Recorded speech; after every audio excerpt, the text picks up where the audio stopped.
ಎಲ್ಲರಿಗೂ ನಮಸ್ಕಾರ ಸ್ನೇಹಿತರೆ. ದೇವರಿಗೆ ದೀಪ ಹಚ್ಚುವ ಪದ್ಧತಿ ಬಹಳ ಹಿಂದಿನಿಂದಲೂ ನಮ್ಮ ಹಿಂದೂ ಧರ್ಮದಲ್ಲಿ ನಡೆದುಕೊಂಡು ಬಂದಿದೆ. ಕೆಲವು ಮನೆಗಳಲ್ಲಿ ದೇವರಿಗೆ ಮುಂಜಾನೆ ದೀಪವನ್ನು ಹಚ್ಚಿದರೆ ಇನ್ನೂ ಕೆಲವು ಮನೆಗಳಲ್ಲಿ ಮುಸ್ಸಂಜೆ ವೇಳೆ ದೀಪವನ್ನು ಹಚ್ಚುತ್ತಾರೆ. ಇನ್ನೂ ಕೆಲವು ಮನೆಗಳಲ್ಲಿ ಮುಂಜಾನೆ ಮತ್ತು ಮುಸ್ಸಂಜೆ ಎರಡೂ ಸಮಯದಲ್ಲೂ ಕೂಡ ದೀಪವನ್ನು ಹಚ್ಚುತ್ತಾರೆ. ದೇವರಿಗೆ ವಿವಿಧ ರೀತಿಯ ಎಣ್ಣೆಯಿಂದ ದೀಪವನ್ನು ಹಚ್ಚುತ್ತಾರೆ. ದೇವರಿಗೆ ತುಪ್ಪದ ದೀಪವನ್ನೇ ಏಕೆ ಹಚ್ಚಬೇಕು? ಎಣ್ಣೆ ಮತ್ತು ತುಪ್ಪದ ದೀಪಕ್ಕಿಂತ ಯಾವ ದೀಪವನ್ನು ಹಚ್ಚುವುದು ಹೆಚ್ಚು ಮಂಗಳಕರ? ಸ್ನೇಹಿತರೆ, ಯಾವ ಎಣ್ಣೆಯಿಂದ ದೀಪವನ್ನು ಹಚ್ಚಿದರೆ ಏನು ಫಲ ಪ್ರಾಪ್ತಿಯಾಗುತ್ತದೆ ಎನ್ನುವುದನ್ನು ತಿಳಿಯೋಣ ಬನ್ನಿ. 1. ಕೊಬ್ಬರಿ ಎಣ್ಣೆಯಿಂದ ಹಚ್ಚುವ ದೀಪ ವ್ಯಾಪಾರ, ವ್ಯವಹಾರ ವೃದ್ಧಿ, ಹಣಕಾಸಿನ ಸಮಸ್ಯೆಯನ್ನು ನಿವಾರಣೆ ಮಾಡುತ್ತೆ. 2. ತುಪ್ಪದಿಂದ ಹಚ್ಚುವ ದೀಪ ಸರ್ವಶ್ರೇಷ್ಠವಾದದ್ದು. ಲಕ್ಷ್ಮೀ ಅನುಗ್ರಹ ಪ್ರಾಪ್ತಿ, ಐಶ್ವರ್ಯ ಪ್ರಾಪ್ತಿ ಆಗುತ್ತದೆ. 3. ಎಳ್ಳೆಣ್ಣೆಯಿಂದ ಹಚ್ಚುವ ದೀಪದಿಂದ ಆಯುಷ್ಯ ವೃದ್ಧಿ ಮತ್ತು ಆರೋಗ್ಯ ಪ್ರಾಪ್ತಿಯಾಗುತ್ತದೆ. ಸ್ನೇಹಿತರೆ, ಸ್ಕಿಪ್ ಮಾಡದೆ ಪೂರ್ತಿ ಮಾಹಿತಿಯನ್ನು ನೋಡಿ, ಯಾಕಂದರೆ ಅರ್ಧಂಬರ್ಧ ತಿಳಿಯುವ ಜ್ಞಾನ ಅಥವಾ ಮಾಹಿತಿ ಯಾವತ್ತಿಗೂ ವ್ಯರ್ಥ. ಅದಕ್ಕಾಗಿ ನೀವು ಪೂರ್ತಿ ಮಾಹಿತಿಯನ್ನು ಕೇಳಿ. ಈ ಮಾಹಿತಿಯನ್ನು ತಿಳಿದುಕೊಂಡರೆ ಹಿಂದೆ ನಿಮ್ಮ ಅದೃಷ್ಟ ದುಪ್ಪಟ್ಟಾಗುವುದರಲ್ಲಿ ಯಾವುದೇ ಅನುಮಾನವಿಲ್ಲ. ಅಂತಹ ಅದ್ಭುತ ಮಾಹಿತಿ ಇದು. ಈ ಮಾಹಿತಿಯನ್ನು ತಿಳಿಯುವ ಮೊದಲು ಸಾಕ್ಷಾತ್ ಲಕ್ಷ್ಮೀನಾರಾಯಣರ ಆಗಮನ ನಿಮ್ಮ ಮನೆಗೆ ಆಗಬೇಕೆಂದು ನೀವು ಬಯಸಿದರೆ ಕಾಮೆಂಟ್ ಬಾಕ್ಸ್ನಲ್ಲಿ ಓಂ ಶ್ರೀ ಲಕ್ಷ್ಮೀನಾರಾಯಣ ನಮಃ ಎಂದು ಕಾಮೆಂಟ್ ಮಾಡಿ. ಈ ವಿಡಿಯೋವನ್ನು ಒಂದು ಲೈಕ್ ಮಾಡಿ, ಹಾಗೆ ನಮ್ಮ ಚಾನಲ್ಗೆ ಸಬ್ಸ್ಕ್ರೈಬ್ ಮಾಡಿ. 4. ಬೇವಿನ ಎಣ್ಣೆಯಿಂದ ದೀಪ ಹಚ್ಚುವುದರಿಂದ ಸಾಂಕ್ರಾಮಿಕ ರೋಗನಾಶ, ಮನೆಯಲ್ಲಿ ನೆಮ್ಮದಿ, ಶಾಂತಿ ಸಿಗುವುದು, ಗಂಡ ಹೆಂಡತಿ ಅನ್ಯೋನ್ಯವಾಗಿರುತ್ತಾರೆ. 5. ಬಿಳಿ ಸಾಸಿವೆ ಎಣ್ಣೆಯ ದೀಪವನ್ನು ಮನೆಯಲ್ಲಿ ಹಚ್ಚುವುದರಿಂದ ಗ್ರಹದೋಷ ನಿವಾರಣೆ ಆಗುತ್ತದೆ. 6. ಧನ ಪ್ರಾಪ್ತಿ ಆಗಲು, ದೃಷ್ಟಿದೋಷ, ಸಾಲಬಾಧ ನಿವಾರಣೆ ಆಗಲು ಮನೆಯಲ್ಲಿ ತುಪ್ಪ, ಕೊಬ್ಬರಿ ಎಣ್ಣೆ ದೀಪವನ್ನು ಹಚ್ಚಬೇಕು. 7. ಅಂಕೋಲ ತೈಲ, ಭೂಚಕ್ರ ತೈಲ, ಕಸ್ತೂರಿ ತೈಲದಿಂದ ದೀಪವನ್ನು ಹಚ್ಚಿದರೆ ಜನಾಕರ್ಷಣೆ, ವ್ಯಾಪಾರ ವೃದ್ಧಿ, ಹಣಕಾಸಿನ ಲಾಭ ಆಗುತ್ತದೆ. 8. ಅಂಕೋಲ ಎಣ್ಣೆ, ಚಕ್ರಗಡ್ಡೆ ಎಣ್ಣೆಯಿಂದ ದೀಪವನ್ನು ಹಚ್ಚಿದರೆ ಮಾಟ, ಮಂತ್ರ, ದೃಷ್ಟಿದೋಷ, ಗ್ರಹದೋಷ ಕೂಡ ನಿವಾರಣೆ ಆಗುತ್ತದೆ. ದೇವಿಯ ಬಲಭಾಗದಲ್ಲಿ ತುಪ್ಪದ ದೀಪವನ್ನು ಅಥವಾ ದೇವರ ಎಡಭಾಗದಲ್ಲಿ ಎಣ್ಣೆಯ ದೀಪವನ್ನು ಬೆಳಗಿಸುವುದು ಮಂಗಳಕರವೆನ್ನುವ ನಂಬಿಕೆ ಇದೆ. ದೇವಿಯನ್ನು ಪೂಜಿಸುವಾಗ ಆಕೆಯ ಎಡಭಾಗದಲ್ಲಿ ತುಪ್ಪದ ದೀಪವನ್ನು ಬೆಳಗಬಾರದು. ತುಪ್ಪದ ದೀಪವನ್ನು ಯಾವಾಗಲೂ ಹೂವಿನ ಆಕಾರದ ದೀಪದಲ್ಲಿ ಬಿಳಿ ಲಂಬ ಬೆಳಕಿನಿಂದ ಬೆಳಗಿಸಲಾಗುತ್ತದೆ ಮತ್ತು ಎಣ್ಣೆ ದೀಪವನ್ನು ಉದ್ದವಾದ ದೀಪದಿಂದ ಬೆಳಗಿಸಲಾಗುತ್ತದೆ.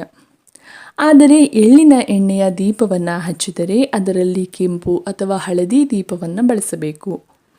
ತುಪ್ಪದ ದೀಪವನ್ನು ದೇವರಿಗೆ ಸಮರ್ಪಿಸಲಾಗುತ್ತದೆ, ಆದರೆ ಇಷ್ಟಾರ್ಥಗಳ ಈಡೇರಿಕೆಗಾಗಿ ಎಣ್ಣೆಯ ದೀಪವನ್ನು ಕೂಡ ಬೆಳಗಿಸಬಹುದು. ಆರ್ಥಿಕ ಮುಗ್ಗಟ್ಟಿನಿಂದ ಮುಕ್ತಿ ಹೊಂದಲು ತುಪ್ಪದ ದೀಪವನ್ನು ಹಚ್ಚುವುದು ಹೆಚ್ಚು ಪ್ರಯೋಜನಕಾರಿ. ಇದರಿಂದ ದೇವರುಗಳು ಮತ್ತು ದೇವತೆಗಳು ಸಂತೋಷಪಡುತ್ತಾರೆ. ಶನಿ ದೋಷ ನಿವಾರಣೆಗೆ ಅಥವಾ ಶನಿಯು ನೀಡುವ ದೋಷದಿಂದ ಮುಕ್ತಿಯನ್ನು ಪಡೆದುಕೊಳ್ಳಲು ಸಾಸಿವೆ ಎಣ್ಣೆ ಅಥವಾ ಎಳ್ಳೆಣ್ಣೆಯ ದೀಪವನ್ನು ಹಚ್ಚುವುದು ಉತ್ತಮ. ಹನುಮಂತನನ್ನು ಮೆಚ್ಚಿಸಲು ಬಯಸಿದರೆ ಮಲ್ಲಿಗೆ ಎಣ್ಣೆಯ ದೀಪವನ್ನು ಬೆಳಗಿಸಲಾಗುತ್ತದೆ.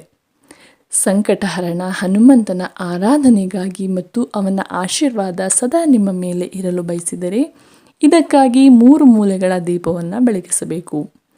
ಶತ್ರುಗಳನ್ನು ತಪ್ಪಿಸಲು ಭೈರವ ದೇವನ ಸ್ಥಳದಲ್ಲಿ ಸಾಸಿವೆ ಎಣ್ಣೆಯ ದೀಪವನ್ನು ಬೆಳಗಿಸಬೇಕು. ಸೂರ್ಯದೇವರನ್ನು ಮೆಚ್ಚಿಸಲು ಸಾಸಿವೆ ದೀಪವನ್ನು ಸಹ ಬೆಳಗಿಸಲಾಗುತ್ತದೆ. ಗಂಡನ ದೀರ್ಘಾಯುಷ್ಯದ ಆಸೆಯನ್ನು ಪೂರೈಸಲು ಮನೆಯ ದೇವಸ್ಥಾನದಲ್ಲಿ ಮಹುವ ಎಣ್ಣೆಯ ದೀಪವನ್ನು ಬೆಳಗಿಸಬೇಕು. ಗಂಡ ಹೆಂಡತಿಯ ನಡುವೆ ಪ್ರೀತಿ, ಸಾಮರಸ್ಯ ಮತ್ತು ಅನ್ಯೋನ್ಯತೆ ಹೆಚ್ಚಲು ಮನೆಯ ದೇವರ ಕೋಣೆಯಲ್ಲಿ ಮಹುವ ಎಣ್ಣೆ ಅಥವಾ ತುಪ್ಪದ ದೀಪವನ್ನು ಹಚ್ಚುವುದು ಶ್ರೇಷ್ಠವೆಂದು ಧಾರ್ಮಿಕ ನಂಬಿಕೆಗಳಲ್ಲಿ ಹೇಳಲಾಗಿದೆ. ಹಾಗೂ ಮಹುವ ಎಣ್ಣೆಯ ದೀಪವನ್ನು ಬೆಳಗಿಸುವುದರಿಂದ ಪತಿ ಪತ್ನಿಯರ ನಡುವಿನ ಭಿನ್ನಾಭಿಪ್ರಾಯಗಳು ದೂರಾಗಿ ಪ್ರೀತಿ ಮತ್ತು ಗೌರವ ಹೆಚ್ಚುತ್ತದೆ. ರಾಹು, ಕೇತು ಗ್ರಹಗಳ ಸ್ಥಿತಿಯನ್ನು ಶಾಂತಗೊಳಿಸಲು ಅಗಸೆ ಬೀಜದ ಎಣ್ಣೆಯ ದೀಪವನ್ನು ಬೆಳಗಿಸಬೇಕು.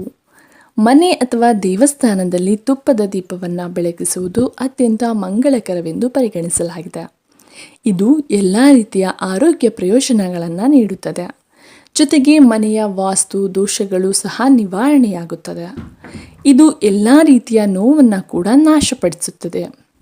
ಶಿವಪುರಾಣದ ಪ್ರಕಾರ ಪ್ರತಿದಿನ ತುಪ್ಪದ ದೀಪವನ್ನು ಹಚ್ಚುವುದರಿಂದ ಮನೆಯಲ್ಲಿ ಸುಖ, ಸಮೃದ್ಧಿ ಮತ್ತು ಶಾಂತಿ ನೆಲೆಸುತ್ತದೆ ಎಂದು ಹೇಳಲಾಗಿದೆ.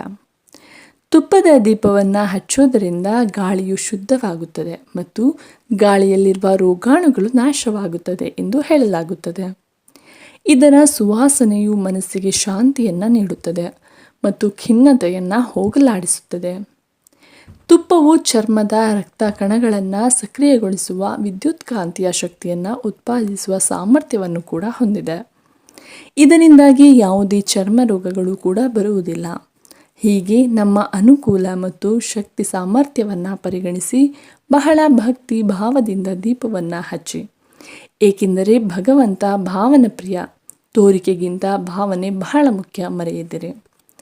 ಸ್ನೇಹಿತರೆ, ಈ ಮಾಹಿತಿ ನಿಮಗೆ ಇಷ್ಟ ಆಗಿದ್ದರೆ ದಯವಿಟ್ಟು ಲೈಕ್ ಮಾಡೋದನ್ನು ಮರಿಬೇಡಿ. ಇನ್ನು 10 ಜನರಿಗೆ ಈ ವಿಡಿಯೋವನ್ನು ಶೇರ್ ಮಾಡಿ ಹಾಗೂ ಮತ್ತಷ್ಟು ವಿಡಿಯೋಸ್ಗಳಿಗಾಗಿ ನಮ್ಮ ಚಾನಲನ್ನು ಸಬ್ಸ್ಕ್ರೈಬ್ ಆಗಿ. ಎಲ್ಲರಿಗೂ ಧನ್ಯವಾದಗಳು.